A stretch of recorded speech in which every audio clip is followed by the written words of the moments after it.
100 रोटी वाला ससुराल। सुनो जी, मुझे तो शीतल की बड़ी फिक्र रहती है। उसका ध्यान तो बस घर के बाहर दोस्तों के साथ घूमने फिरने में ही रहता है।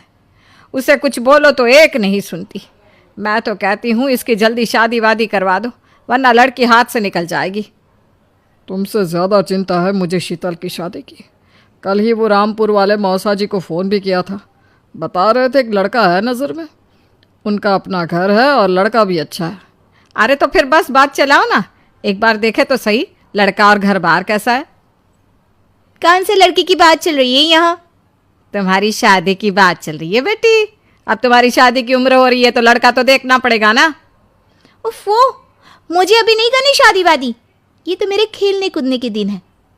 बहुत खेल कूद ली तुम। अब घर के काम धाम सीखने की कोशिश करो, समझी? ससुराल जाकर हमारी नाक मत कटवा देना। सब्जी काटनी तो आती नहीं इसको, तो नाक ही कटवाएगी। अरे मैं इसे शादी तक अच्छे से सब सिखा दूंगी। आप तो बस उस लड़के से इसकी शादी की बात चलवाओ। कुछ दिनों बाद कुणाल और उसकी माँ शीतल को देखने घर आते हैं। कुणाल दिखने में बड़ा ही स्मार्ट होता है। शीतल तो उसे देखती ही रह जाती है। देखो जी, हमारी कोई डिमांड तो है नहीं, बस हम चाहते हैं कि लड़की घरेलू हो, घर के सारे कामकाज संभाल ले। अब आपके परिवार में तो बस 3 ही लोग हैं, पर हमारा तो खूब भरा पूरा परिवार है। बाकी हमें लड़की के घूमने फिरने दोस्तों से मिलने से कोई दिक्कत नहीं है। घर का काम करने के बाद जो चाहे सो करे। अरे वाह, ये तो इतने बढ़िया लोग हैं। लड़का भी इतना स्मार्ट है और ऊपर से इन्हें मेरे घूमने फिरने से भी कोई दिक्कत नहीं है। हे भगवान, तूने तो बिना मांगे ही मुझे सब दे दिया। बताओ जी, और क्या चाहिए हमें? हमारी तरफ से तो रिश्ता पक्का है जी। बस फिर तो हंसी खुशी शीतल और कुणाल की शादी हो जाती है। शीतल मन ही मन बड़ी खुश होती है और उसी खुशी के साथ वो अपने ससुराल में कदम रखती है। आओ बहू, तुम्हारा अपने ससुराल में स्वागत है। ये मिलो अपने परिवार से। ये तुम्हारे ससुर जी, तुम्हारी ननद सुनीता और गीता, सुनीता के पति राजेश और उनके 2 बच्चे राजू और चिंटू। ये ना हमारे साथ यहीं रहते हैं। ये तुम्हारी दादी सास हैं और बाकी लोग अभी बाहर गए हुए हैं। इतने सारे लोग, ये सब यहीं रहते हैं इस घर में? अरे अभी तो मेरे देवर देवरानी और उनके 3 बच्चे यहाँ नहीं है। उसके मायके में भी शादी थी ना, तो बस वहीं गई है। कल तक आ जाएंगे। हे भगवान, ये घर है या धर्मशाला? ये सब एक साथ इस घर में कैसे रहते हैं?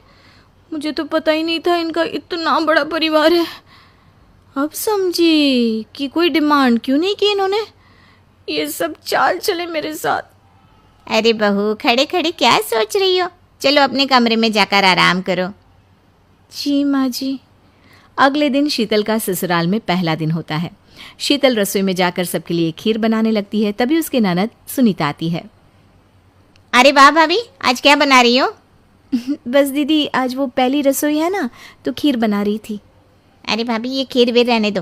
घर में 4 लोगों को शुगर है और कुछ लोग मीठा ही नहीं खाते। आप ना सीधा खाना ही बना दो। क्या फ़र्क पड़ता है मीठा बने या नमकीन? बस बहू के हाथ की पहली रसोई होनी चाहिए ना। जी दीदी, तो फिर मैं खाना ही बना देती हूँ। आप बता दो खाने में क्या बनेगा? बस सिंपल सी कोई सब्जी बना दो, जैसे आलू गोभी या आलू मटर, और उसके साथ रोटियां सेक दो। हमारे परिवार में अब तुम्हें मिलाकर पूरे 20 लोग हो गए हैं। 15 बड़े और 5 बच्चे। बड़ों की 6 और बच्चों की 2 के हिसाब से रोटी बना देना। चलो मैं चलती हूँ, सब देख लेना। हाँ, बड़ों की 6 रोटी मतलब कि 15 लोगों की 90 रोटियाँ, और बच्चों की 2 रोटी मतलब 5 बच्चों की 10 रोटियाँ।